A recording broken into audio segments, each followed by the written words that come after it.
affairs. Well, hello everybody, I am Huff, you'll know me as Shadowsreign on the YouTube channel, and today we are going to be presenting you the first episode of the Talk Away A1A podcast. So yeah, here's my co-host Hexy. He'll explain a little bit more. So I'm Hexy, and what we're going to discuss today with yourselves is what the podcast is and what it is for. Yeah, and we're also going to get to know the host on the podcast as well. Talk about the first impressions that we had of 1980s Verdansk. We're also going to talk and briefly summarise the life of 2019 Verdansk. We're going to cover some tech with talk about our PCs and value increases over time. Yeah, for the lockdown there. Then we're going to do a section that we're calling NAR, which is news, announcements and rumours, including a rare, decent balance patch from Raven Software. And one thing that we have that nobody else has, Did You Know? So, Did You Know is a Geordie term for Did You Know? But yeah, we'll give you that one. But next time, we're not going to tell you what that means. But we're both going to surprise each other with a random fact.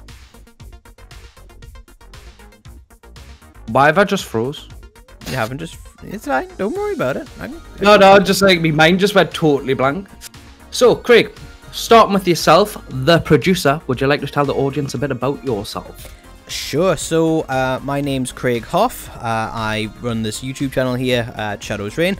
I initially launched it because I do a lot of media work, a lot of filmmaking work, and when the lockdown started, I had no creative output, and I wanted to make my New Year's resolution at the time to be a bit more creative anyway. So lockdown and that New Year's resolution kind of fell hand in hand, but the only thing that I could do was gaming content, so I just did a few bits and edited every day, and here we are, and that New Year's resolution's been achieved. Now we've got a slightly different one, but yeah, here we are, and that's kind of a little bit about my background. What about yourself? Or tell me a bit about yourself, because we call you the ex-professional on stream, so tell me a little bit about that.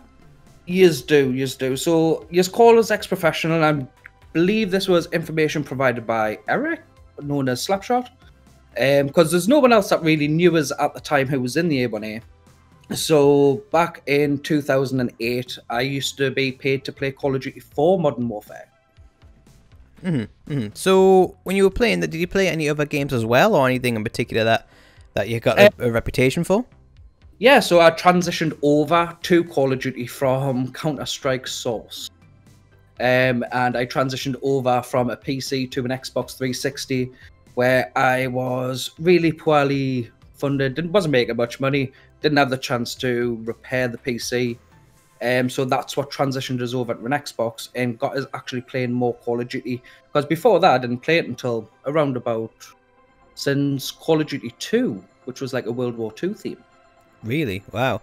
So, obviously you mentioned that you played a lot of Counter-Strike, which I believe was a PC-only game. Well, it still is, but back then especially. So, in regards to like PC gaming and all that jazz, when did you get yourself into PCs? Because everyone's usually got quite a unique story about how they got into PCs, which is kind of what I like about it. Yeah, and as you know, over the few weeks, we've got a few common friends going back to our youth there, Mr. Hoff, which we kind of come across. I'm still in my youth, me. So back when I was a child, I would probably say around about 5 to 6 year old, I had a neighbour.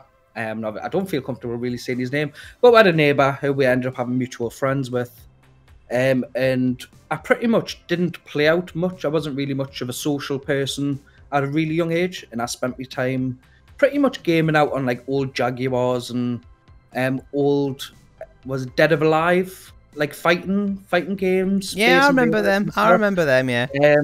With our mutual friend. And he obviously built PCs, built as my first PC, told us the budgets and stuff, and kind of got us started, and I was just hooked from then. Just hooked. Yeah, so you mentioned that you got yourself back obviously onto the Xbox platform, and then you came across. Was that recently, or was that something that's happened? How to word it? Was this something that has always been in the pipeline? Have you always had like crap computers, and now that you've got a PC better than a console, that you've started to use it, or have you recently went, you know what, sorry, I'm sick of consoles, bolt the wall, I'm old enough to do it now. Here's a credit card. Here's a whatever. Let's just bash one out. Because you, from what I can tell, you started your resurgence in the PC community with quite a bloody bang.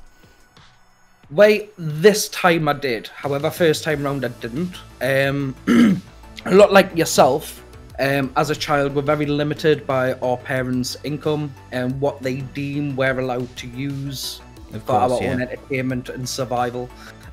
You got to remember that like our teens was through like a massive like recession as well, which wasn't fun for anyone, of course. But no, that's a. Our PCs were white, kind of like what you see in the old kind of what is this picture.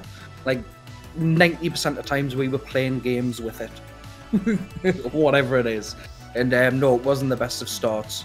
Funding wasn't great. Had an old Dell.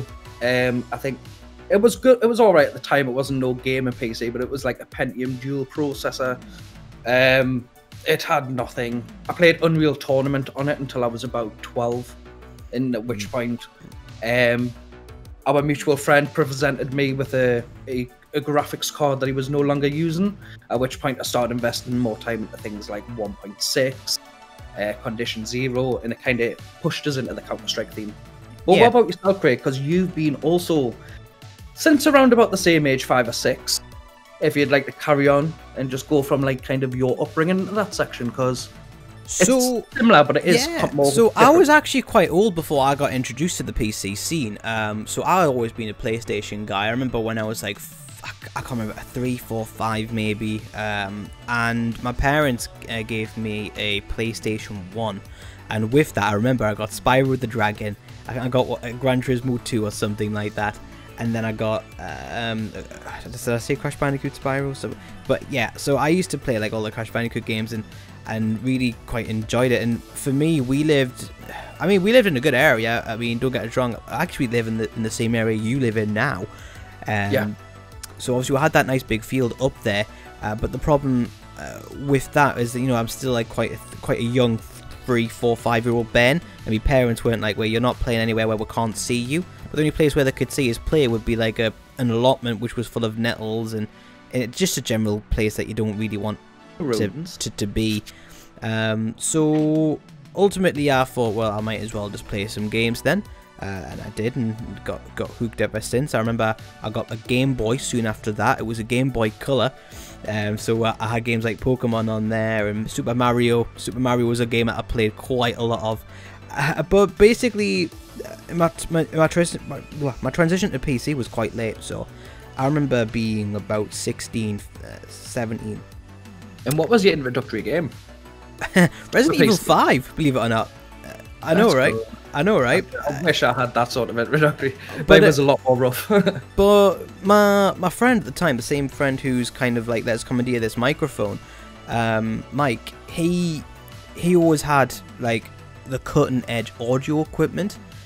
So like whenever like we used to like pop the music on, would go down his, because he had all like the fancy speakers. Like he didn't have much money, but what he did spend, he spent on good audio equipment. So for me, that was, you know, kind of why I'm a bit of an audiophile in that regard. But he always had stuff like he was like a couple of months older as well, so he was always just slightly ahead on birthdays and stuff like that. So he would get something cool, and then for 2 months I'd want that cool thing, and then I would eventually get that cool thing on my birthday in the June. So like, but eventually got a PC, and his first PC was a hunk of, it was hot garbage, but it was. I could still see the potential, like, and I was quite a naive Ben, and I remember seeing it, and I was like, "That's so cool! I like how you can just play a game, then just tab out, and you got your internet browser. You can come back to your game. You don't have to like, and obviously free online as well. I mean, that's something that no subscription. I was savvy. I was on PlayStation 3 at the time, and I was enjoying it. It was in the Black Ops 2 days. No, was it? Yeah, no, it was Black Ops 2 days. And I remember because I just got diamond pistols, which was a right pain in the arse because I got the executioner pistols. But my friend, the same friend, was like, right, okay, here's a PC. It should be about £800, but I've seen it on eBay for 400. Get a hold of it, and I did. Just basically went for it and never looked back since. It's that Radeon card that you saw before. That was what was in that PC, and I started from a distance. Yeah, I started quite humbly in that regards. I'll quickly show the audience if we just cut to you for a second. But no, it's I started very, very humbly at the age of 17, 18, and everything. I know everyone looks at my computer now and thinks, "Wow, that's an absolute gorgeous machine." That, like, you must be like, you know, rich or well off or something. Not at all. Like, you know, like I'm a paycheck kind of guy. It's just that it's been slowly built. So like, I'll put like a £100 upgrade in here, and maybe I'll save up for 2 or 3 months, and then put like a big £300 or £400 upgrade in.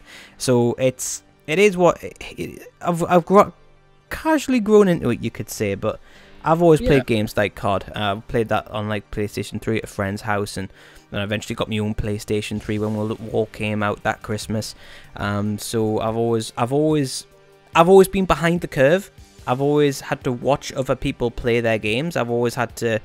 I know we're stuck on Hexy. I'm just grabbing the card. Yeah, it's always been like a spectator game, hasn't it? It's like you've always been watching professional players do what you want to do, and never actually having the technology or kind of just the stuff to be able to do it yourself. Bear in mind that me and Craig haven't kind of funded our PCs through streaming or anything. We've not got them in any sort of thing. Like, it's been a long upgrade in time, hasn't it? So this was indeed it has. This was the graphics card I pulled out that machine. So this was obviously I've lent it out and it's full of crap now. But I can't be bothered to clean it. But this was the first graphics card that was in my machine, and I upgraded that to this. Bear with us a sec. I upgraded that to one of these bad boys, a 550 Ti, and I thought that was the best card ever. And yeah, really exciting little upgrade for me. So but back in I would say back early, say between 2010 2015, Ivega was one of they weren't budget. They were quite well branded.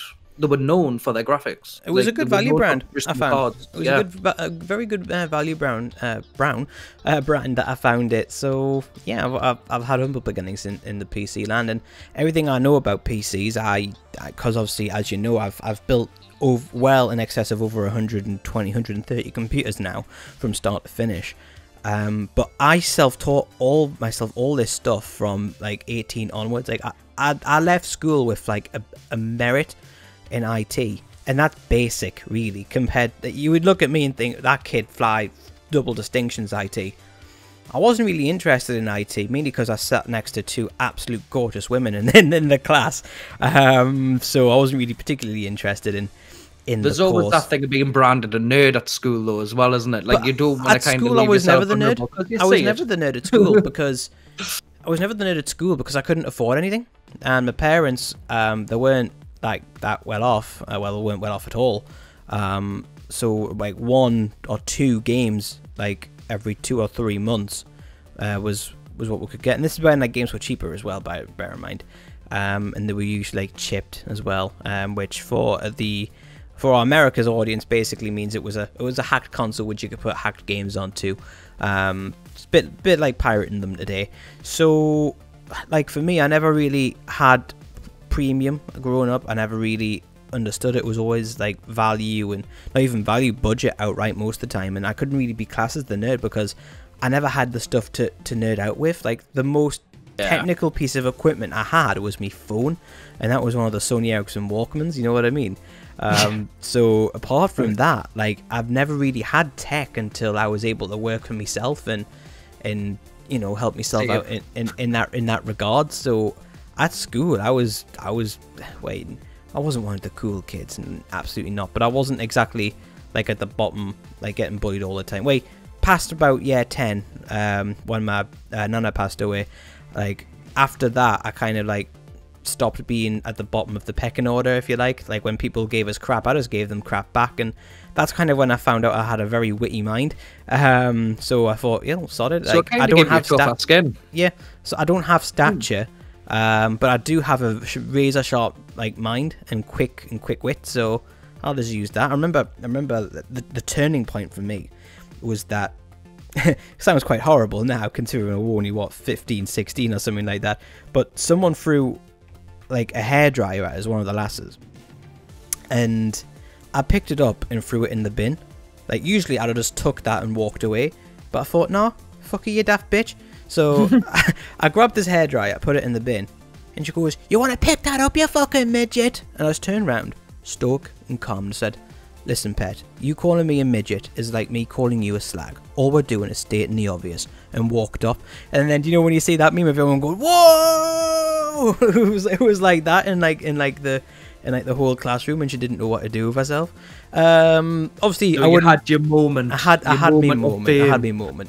And before anyone goes around saying that was a bit harsh, that was a bit awful. This was one of the mean girls, you could say. Like, she had it coming. Like, And this is school. It's not as soft as it is these days. yeah, like she had it coming from a lot of people, but I think I was one of the first to actually be like, "No, you daft cunt. Like, you're not talking to me like that. You're not treating me like that. Have some of this." And from there, I kind of got myself tough skin and took it from there, really. But yeah, that's pretty much my introduction to PCs and generally being an outgoing personality. So your PC, Alan, Yeah. you've obviously you quite enjoy it. You've always been there regarding it. I'm protective over it, for sure. And very protective over it, of course. So yeah. I think the last thing I'd like to know about you is what is gaming to you? What is tech to you?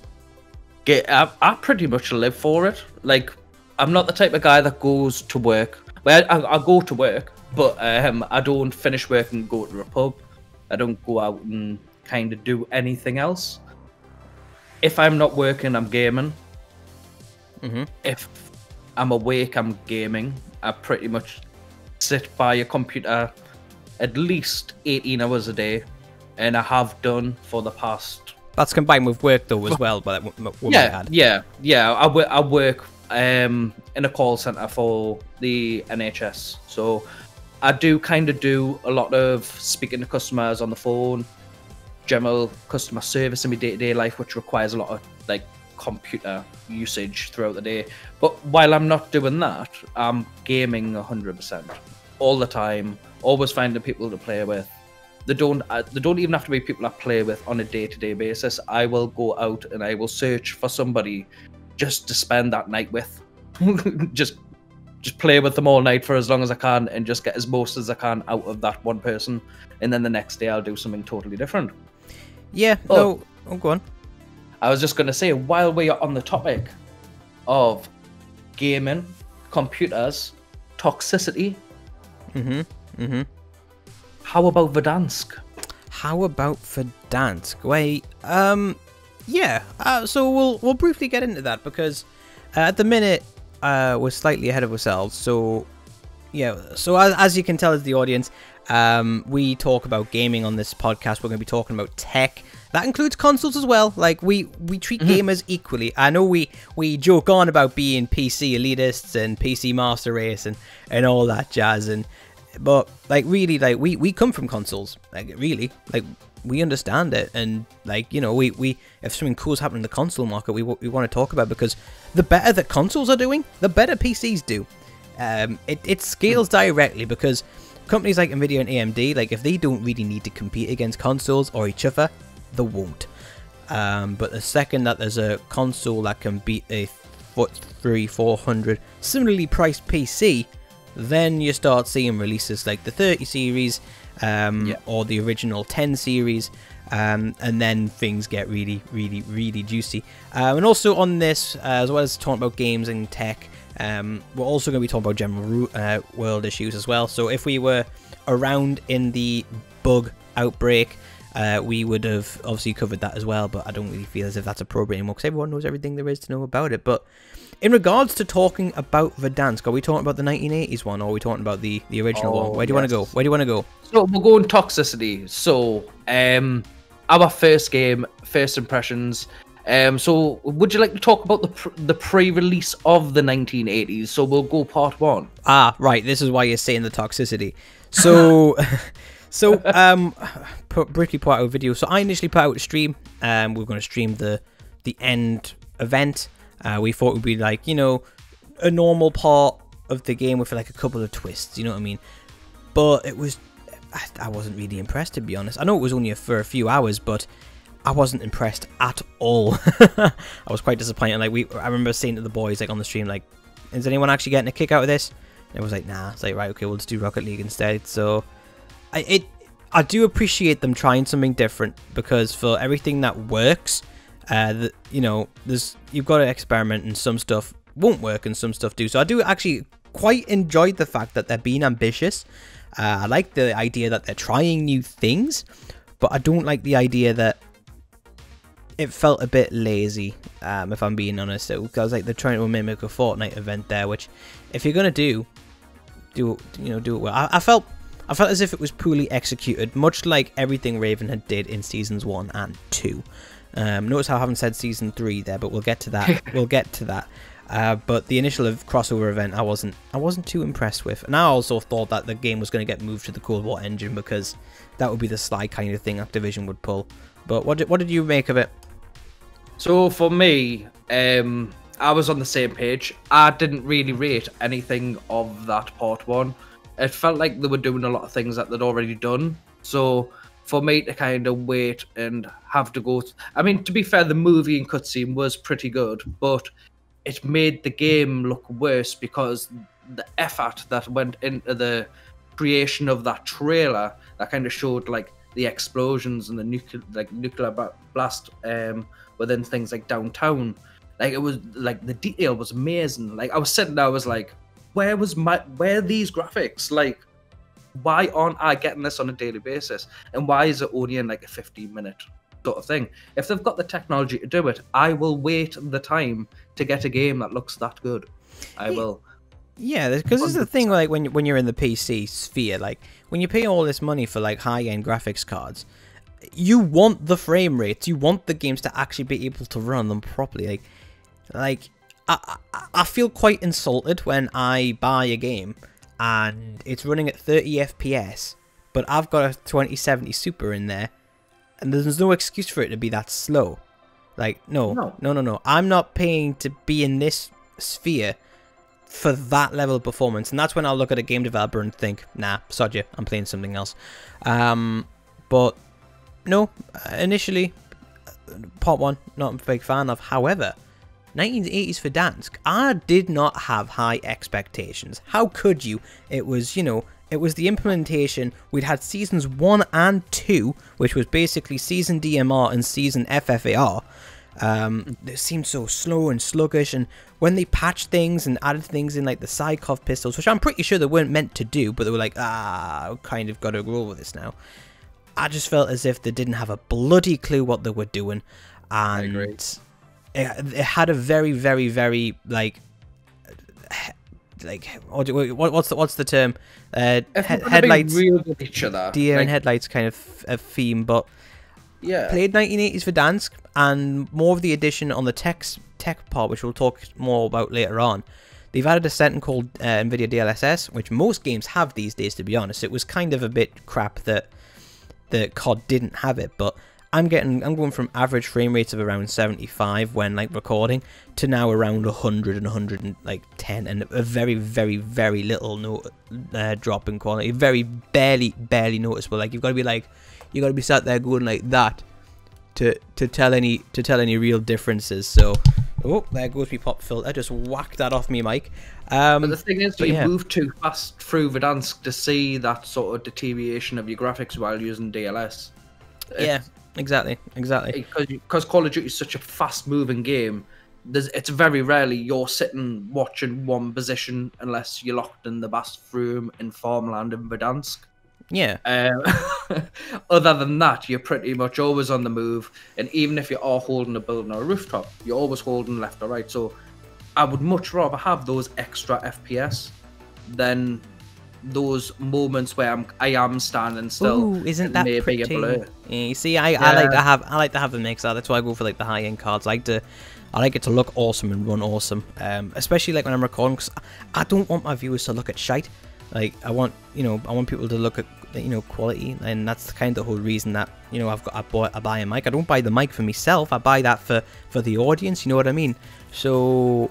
Yeah, I mean, I'm surprised you don't call me Hexy the Potato, to be fair. Why would I call you Hexy the Potato? Because you see my graphics settings to the card I use. Yes, that's a discussion for maybe it's a different podcast. But yeah, first impressions, really good. I want to briefly get your opinions on how you think the whole of 2019 Verdansk went, because obviously that dropped, I think it was March last year, and I think it was initially really well received. It was coming out when Apex was doing well, Fortnite was still absolutely on top, and coming from Blackout, which was good but not played as much as what I maybe think it deserved. It did have problems, of course, especially with the likes of audio, which was a bit messed up. But Warzone introduced a very easy revive mechanic. We know that Apex had one as well, but we say easy. Like, if you had enough money, you could just go to a shop and buy someone back. If you died for the first time before round 5, you had a gulag and you could obviously return. This was pioneering stuff when it came out, and I thought it got off to a really strong start. So let's talk about that. Let's get your views on that, Hexy. So I agree. Having that option of you can jump in with a team of four, it was three at the time. You could only do, I think you could only do trios to begin with. Wait, I mean, even throughout 2019, I'm sure you could still get the quad mechanics, and I'm sure that Plunder was 2020, wasn't it? That it come out. No, Plunder was just called Blood Money, just had a different name. That's right, yeah. So but at the same time, you could jump in and you could do things like, obviously, team attacking each other, things like that. And when a player come to be downed or wiped from a team, it had that really great aspect what other BRs didn't really have, or Battle Royales didn't have, was that it kind of introduced that 1v1 mechanic, where at the beginning, if you realise, pretty much everyone was jumping into Verdansk to get killed, to have their gulag, to then continue to play the game. Like, the gulag at one point was like, I want to be there. Yeah, like, everyone threw their first life away. Not necessarily deliberately to say I want to go to the gulag, but more along the lines of, I can be super aggressive and just push. If I get killed, I can come back in the gulag. If I get killed and don't get out the gulag, I can just get brought back, which really tended to favour players like me and yourself. But when you compare that to something like Apex, like, even if you died, someone had to run to your dead body, pick up your tags, and then run to a sparse amount of revive things. They've changed it now, and obviously you can get revive balloons and stuff, and there's a character which can pick up your revive banner from a drone. So that's obviously changed since then. But at the time, there was none of that, and it was quite a tedious affair. And if you were playing with randoms, you probably weren't getting rezzed, to be honest. You were getting left behind up until, like, before they brought the ranked in. So that's just kind of, and even then you still sometimes got left. So that's just kind of how I feel about that. I thought it was a really good start of the game, but it's went through some phases of metas as well, hasn't it? It has, yeah. So we initially started off, I don't know if you'll remember, but we started off with the M4 and thermal sniper meta. That was a bit raj, but I didn't actually mind that. I don't mind there being metas if they have reasonable counters. What I don't like is unfair, unbalanced, overpowered. So stuff like FFAR, you can't counter it with speed because it's the fastest bloody gun in the game.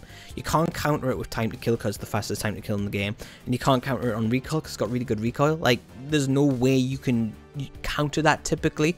So only in the mobility factor. Well, not even that, mate. Not even that. It was still faster than a lot of SMGs. But stuff like the M4 thermal meta, that was counterable, so that was fine. Stuff like the Grau, I hated the Grau meta. Like, I hated the Grau meta. I made several videos kicking off about the Grau. Yeah, but it was very unbalanced on release, to be fair. But to be fair, it was counterable. And it was counterable by the Bruin. But the Bruin was what you could argue a pay-to-win gun. Because you had to unlock it via a challenge which could only be unlocked through multiplayer, or you could buy a blueprint, because of course you could, and the blueprint was actually quite a strong one as well. So for me, I always used the Bruin, but I'd bought multiplayer anyway before Warzone even came out, so that wasn't a problem for me. But then other people were like, well, why can't I use this gun? This is pay to win. I'm like, what the fuck are you talking about? And then I was like, they haven't got multiplayer, have they? Of course it appears pay to win. So yeah, but metas, they usually have counters. The only reason that I've not been a fan of Raven Software's Season 1, Season 2 is because the shit they break doesn't have counters. Wait, it does, but it's stuff like, for example, the M16, you can counter that with an M82, but then you're really vulnerable to anything that's not an M16. So if you're not going straight up against an M16 or an AUG, you're in trouble. Going up against them, fine, you've got a good chance of winning that fight, but if you're going up against something like an AMAX at that medium range, you're in trouble because it can spit out that constant damage, and the AMAX makes you flinch like a bitch. Like the M16 and AUG don't, but the stuff Modern Warfare guns do.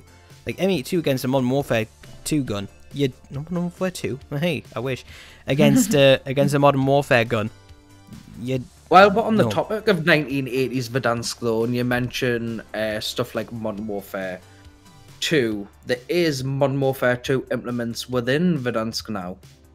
How do you mean? Because wasn't Summit from Modern Warfare 2? Summit? No, Summit was Black Ops. Oh, was it? It was, yeah. Right. That is my bad. And the only reason I remember that, is because in the trailer for the game, they showed you using like the little camera spike, which replaced your UAV with the camera, and they did it on that map. I don't know why. I remember seeing that trailer and thinking that's so fucking awesome.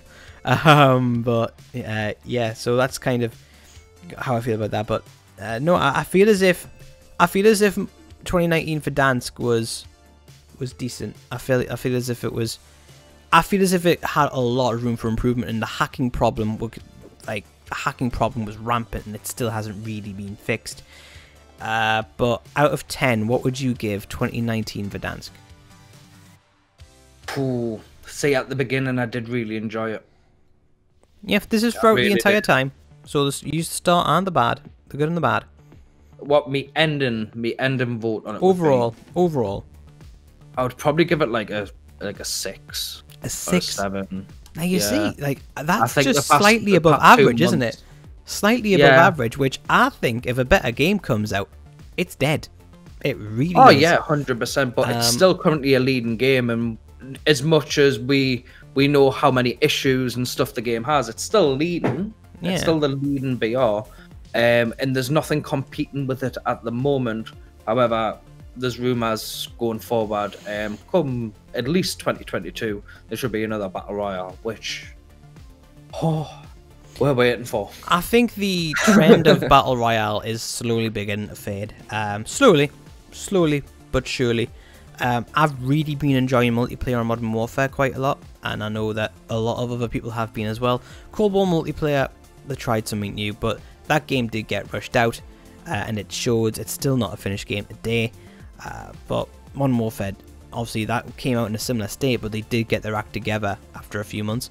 So it is what you call a finished game now, and people now, a year later, have a finished Modern Warfare, which they can go off and play. But for me, I'd probably agree. I'd give it a 6 or a 7, but take that with a pinch of salt, because I'm not a battle royale kind of guy typically.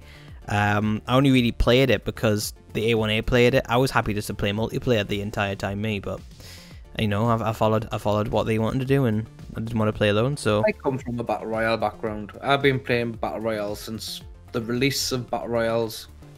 Yeah. Which actually happened to be a lot, like even before PUBG. There's games that have provided battle royale options, that people have never really taken advantage of until games stood out like PUBG and then Apex and stuff. And obviously now Call of Duty being one of the leading ones. Battlefield in its day didn't, the Firestorm one didn't really. I don't really think that got the production it needed. It was a lot better than what people made it sound though. Like I played a few rounds of it and thought, this is actually quite good.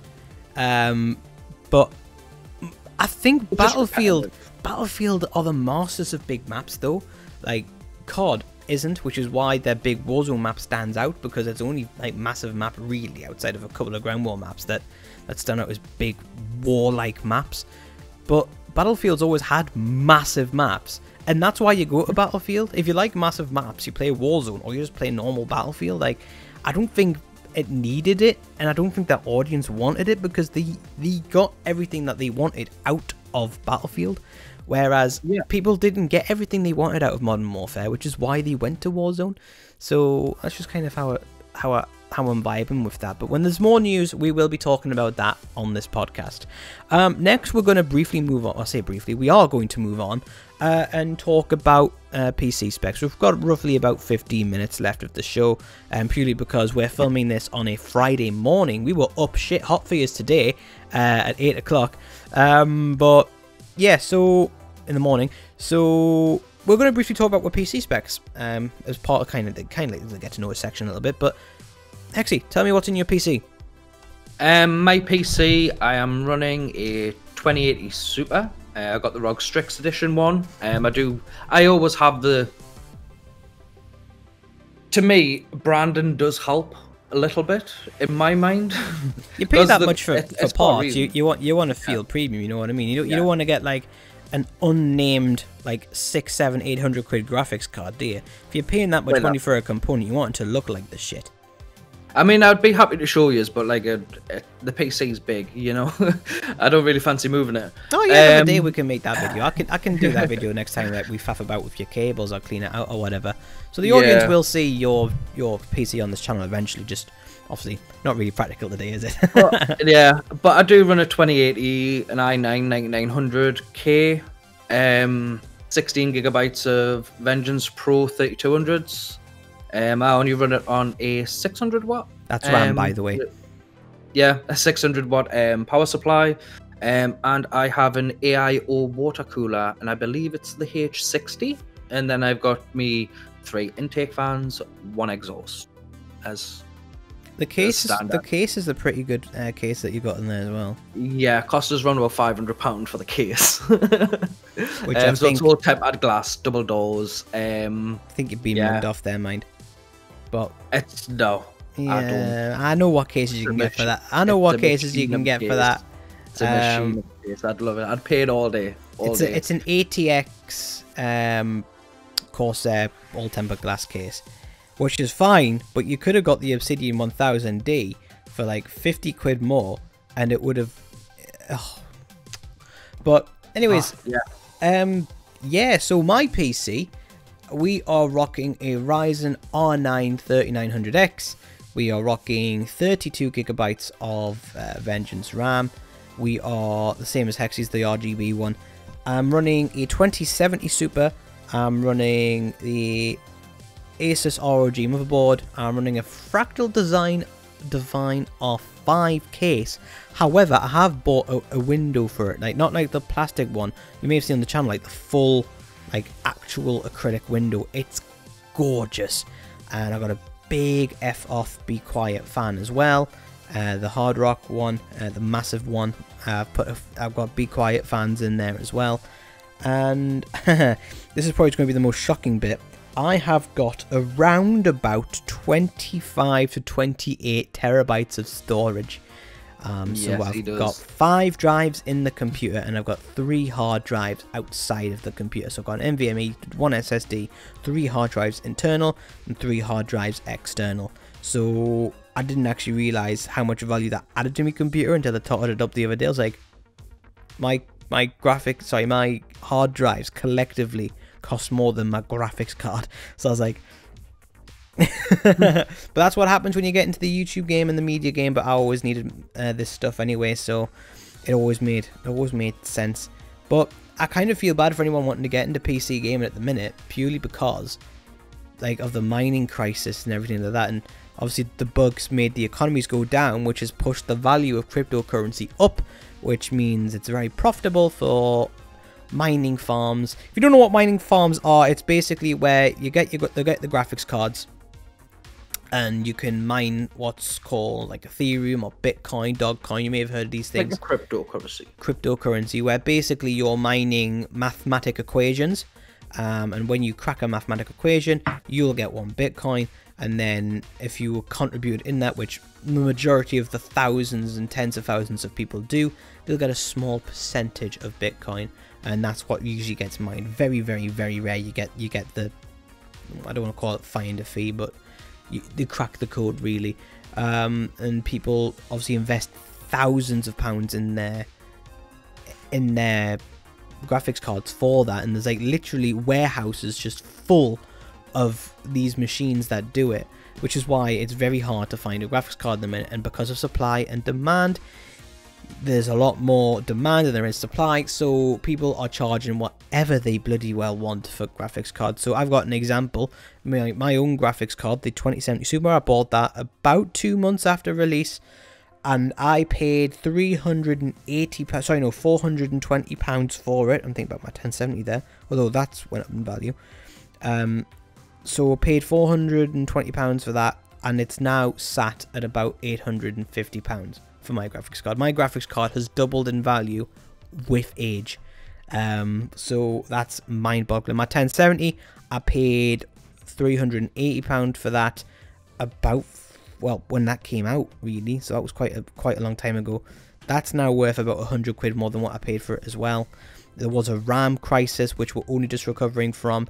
So yeah, the prices of PCs are going up, and it's a bit mad to think that a computer that I initially bought for about £1,600, like all in all, not at once, obviously across the years building it up, is now worth nearly £3,000. That's mental, absolute mental. If I was an investing man and interested about the money, I'd be flogging that on immediately. But I am here for the content, I'm here for the games, and I'm here for, you know, I'm here for the love of it. I'm a hoarder. You can see by these graphics cards that I've got lying around. I love hoarding stuff, but...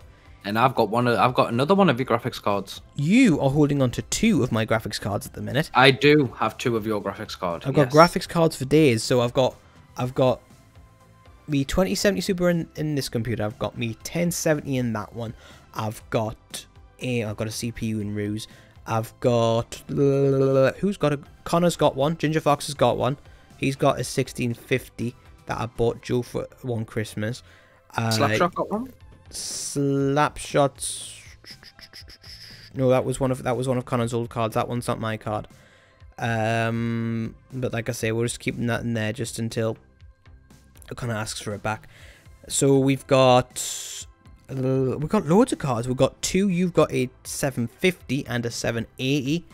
That belongs to me, and I've got another card lying around somewhere. I don't know which one it is, but there's another one. And obviously, I've got like the cards that I've left on that shelf. So yeah, I've got quite a lot of graphics cards in that regard. So what graphics card do you have currently? You said it was a 2080 Super, did you not? 2080 Super, yeah. And I was just looking at my history there, my card. I actually thought I paid a lot more for it, and I didn't. How much did you pay for it? I paid £101.90. No, £801.92. And that was for a 2070 Super. Sorry, 2080 Super. 2080 Super, yes. Yeah. So let's just have a wee little look. So I've just brought Amazon up here. I'll just move this mic, so now we've got to get closer. Is Amazon will converter, is it? Amazon's... Sorry about this pop mic. It will be... Wait, I'm getting a new mic. This one's just a stand-in. Mic's fine, just a pop filter, just a bit wank. So RTX. So how much do you see you paid for it, mate? I paid £801, like 60, like I think it was like 62 pence or 92 pence, like. So you're in the 800 mark, yeah? Yeah. So, yeah, under £802. What brand is it? It's a ROG Strix. So it's ROG Strix. This won't even be in stock. We'll not even get a price for this. So let's just have a little look. It's the Asus ROG Strix, yeah. I can't even find them in stock. Yeah, so let's just look at an MSI one, which you could argue is the inferior model. That's sat at 13. I would say it's inferior. I wouldn't touch an MSI. That's sat on 1300. Not that they're bad or anything, just me personally, I like to have a ROG. I'm a very ROG Strix. A ROG Strix has never broken us. So never. A similar model that you've got here, mate, is the... your audio is on this channel, yep. Is the Gigabyte WindForce one, which is the... I've got the WindForce version of my card, really good card. That's sat at 1350. So that's a lot of money, Jesus. Yeah, it's like £500, yeah. Yeah. And that's not even the ROG Strix one. Not even the ROG Strix. No, I'm struggling to find the ROG Strix. But yeah, like your graphics card alone in some cases is, you know, it's £500-600 more expensive now than what you paid for it. And yeah, and then there was an inferior one. Yeah, is what I would call it. I would say the Windforce is around the same place, because the Windforce one, it's got like a really good cooling technology on it. They do. So I still think yours would have been more expensive, because the Asus ones just are. But yeah, that's a lot. $1350 for your graphics card today, and it's a slightly inferior model. That's mind blowing. Like, been thinking about selling it, you know, and just going without Call of Duty, and just as soon as a like 3080 is available, just. Mate, you'd be bored. You'd be bored. It would be the longest few weeks. And to be fair, that's kind of where a lot of people are in the PC community at the minute. A lot of people are like, well, I'll sell me 2080 and I'll buy a 3080 to find that there's no 3080s available. So would be waiting months. So yeah, if you could kind of loan yourself the money, might be worth, like, some people might buy a 3080, then offset that against the price of what they sell their 2080 for. But then you've got to have the extra money in principle, haven't you? So we've struggled for the girlfriend for a graphics card, and that's why we've tried to loan a few graphics cards from yourself. Mate, see if we can get. Find yourself £1,300 and get yourself a Windforce 3080 Superman. Just give her your 2080. Oh no way! No way! I'll wait till they go back to £600 or something. No. It will happen, by the way, everyone. Like, it will happen. Like, the prices of these. This has happened before. I think it was the start of the 10 series we had this problem, but then eventually it sorted itself out. It will sort itself out. All you need to do is just wait for the economy to go up slightly. And the more people that 1080s, the more people went through a thingy. They did. The more people that have Bitcoin, the less valuable it is. So just bear that in mind. This won't last forever. It never will. Obviously there's chips shortages, but that's getting sorted out, I believe, with Samsung, and I can't remember the other company involved. It's basically Korea's sorting it out. Just let Korea deal with it, okay? That's just let Korea fix all these world shortage problems. But yeah, we are going to move on to the section. I'm going to be very quick about this. It's going to be the NAR section. So the NAR section, news, announcements, and rumors. I think the biggest news of the day is obviously Verdansk 1980. First impressions really good, but a rare balance patch from Raven, which is actually decent. People are figuring out what the new meta is again, and I think that's a delightful sight. People aren't using the same thing. People don't know what to use. And that's brilliant, because that means I can rock around Verdansk with an EBR and an SKS and love me life again. Like, what do you think about it, man? What do you think of the patch? I've got the patch notes here. I'm not going to lie, I did enjoy hitting Verdansk last night. I did enjoy it. It brought feelings and emotions I've not felt in a while. Yeah. It was good to be able to go around and just play comfortably, just... Like, you could see no one's using the same stuff. Yes, some people are still trying to use their dual Skykov pistols and stuff like that, but they're not hitting as hard as what they were pre-patch. Yes. Like, I don't feel they're doing as much damage. Like, when you got hit with those pistols, it felt like they had stopping power rounds all of the time. Yeah. It was so quick, it was ridiculous, it was stupid. We'll quickly blast through the patch notes. And yes, I quite agree. I've loved, like, it because it's not a new map, but it feels like a new map. Obviously, they've implemented the dam in a much better way. Station that's good on the eyes. Yeah, it's good on the eyes. It's got rid of that horrible green mucky hue, and it's now replaced with a blue. I know we use our NVIDIA filters anyway, which is also another big reason to upgrade to PC if you're thinking about it, if you can afford to in the current climate. But let's just basically go over the patch notes. So we have got NVIDIA DLSS is now available on PC. Words can't describe how important that is. That is literally giving you so many more frames. This is basically one of the reasons why Cyberpunk ran properly on PC and not console. So really important to have that. End of game open mic has been turned off for modes with infinite respawn mechanics. So that rebirth basically is what that means. Yeah. Player rank will now display the correct rank icons in the after action report. So basically quality of life changes. Gameplay loot that spawns across Verdansk has once again been updated. New exclusively what? Now exclusively consists of Cold War Black Ops weapons, including the new K31 sniper rifle. So basically, you're not going to find Modern Warfare guns on the floor anymore. And we notice this because you start with a Cold War 1911, which I think that favours me quite a lot because I'm an expert with that weapon. Only legendary weapons will spawn as blueprints. Okay. Players no longer take armor bypassing damage when using a riot shield or facing an active thermite grenade. Sticking a player with Semtex will now always down them. Didn't realize it didn't, but now it does.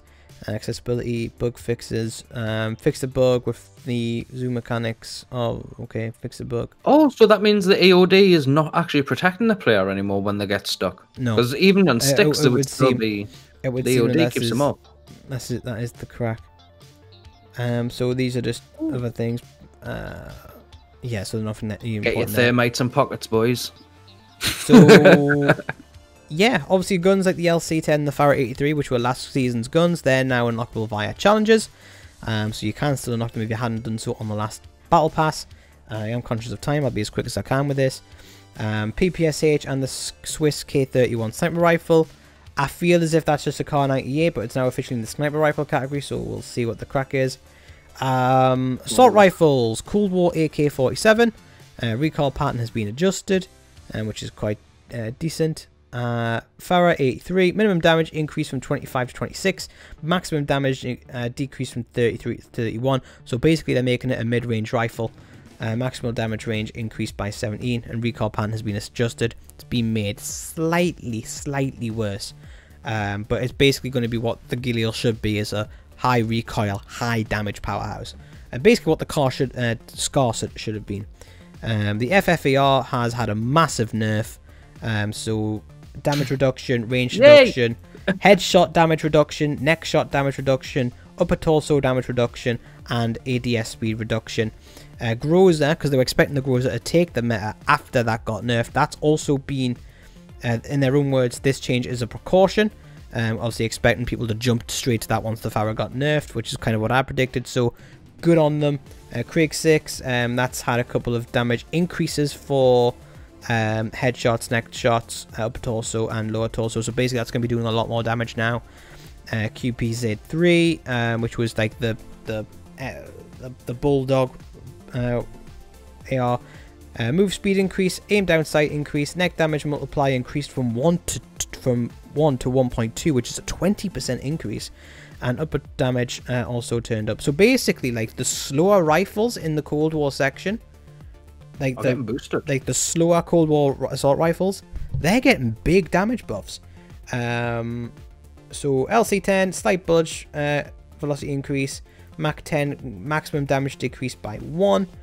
Sniper rifles, Pellington 703s had an ADS speed increased and raised time increased slightly. So basically it's not as fast. Can we stay on this one for a moment? On Pellington? Yeah. Okay. Right, so I had a turn of this last night. Right. This is, for me, this is competing with a Kar 98K now. Oh, right, so the speed increase is making it faster. Okay. Yeah, this gun is, watch out for it. If you hear a Pellington, don't think that he's going to miss you, because he's probably an ex-Kar 98K player, to be honest. If someone's running around with this gun now, you'll see a lot more of this. You're going to see a lot more of these. You heard it here first, everyone. And right at the end of the patch notes here, tactical rifles, Cold War Tactical Rifle Charlie, you'll know it as the AUG. Time between bursts increased by 33%, and this is huge, neck damage multiplier changed from 1.8 to 1.3. That is a massive change. M16, time between bursts increased by 10%. A massive one here. Neck damage multiplier change from 1.8 to 1.1. 70% decrease. Massive nerf on the M16 there. This is ominous. We are keeping an eye on the AMAX. No king rules forever. So there's been loads of barrel changes as well. increasing fire rates and all that jazz. But being conscious of time, yeah, there's quite a lot. Phone going off, how rude. Might have to answer that. Yeah, sorry about that. So that was a potential job, but they didn't actually say. I just want a couple more details. Actually, it's like, well, can you do that later? All right. So it feels as if they've kind of got their act together with this one. How do you feel about that? I think a lot of the changes that they say, remember, this is Call of Duty we're talking about, they say they've done. When I was in the field last night, there was some obvious distinctions when you hear the gunfire. Why aren't I hearing the FFAR? Why aren't I hearing like the Car 98K and stuff like that? And this is the reason why. It looks like the new takeover has taken a total different direction, and it looks like they're looking to balance the game. They said that they want to increase the time to kill of in general, and make that a bit longer. But there's a ton of like balanced changes as well. So they're actually giving exact numbers for the barrels and stuff now, and so tons of changes really to go through here. But feels good. But did ye know, Alan? Did ye know that marsupials like bandicoots, kangaroos, well, not necessarily kangaroos in this case, often have multiple penises and multiple vaginas? No. Did you know that? No, I did not. So, would you like my did ye know? I would love your did ye know. While we're on the topic, well, we've been over the topic of toxicity, Call of Duty, death, all that stuff. There's a company out there that will take somebody's dead body and turn it into a reef for a fisher's house and place it into the ocean for ocean burials. Where do you research that kind of thing? Just on the internet, bro. So thank you to the audience for staying around this long. I'm sorry if the end got a little bit rushed. Where Hexy does have work very soon. 8 minutes. So yeah, we did a wrap up. I will be doing a full guide into the balance patches and all that stuff on a separate video. But no, we'd like to thank Hexy very much for his time. So yeah, guys, if you did enjoy this podcast, let us know. And we're up to, you wanted to have a discussion, let us know. We're in the comment section, and we'll be in, we'll be replying to everything. Both me and Hexy here will be keeping an eye on that comment section of the video. But until then, I'm Hoff. I'm Hexy. He's Hexy. And yeah, you guys are awesome. And we'll see you in the next one. Peace. Brilliant, man. Fucking brilliant.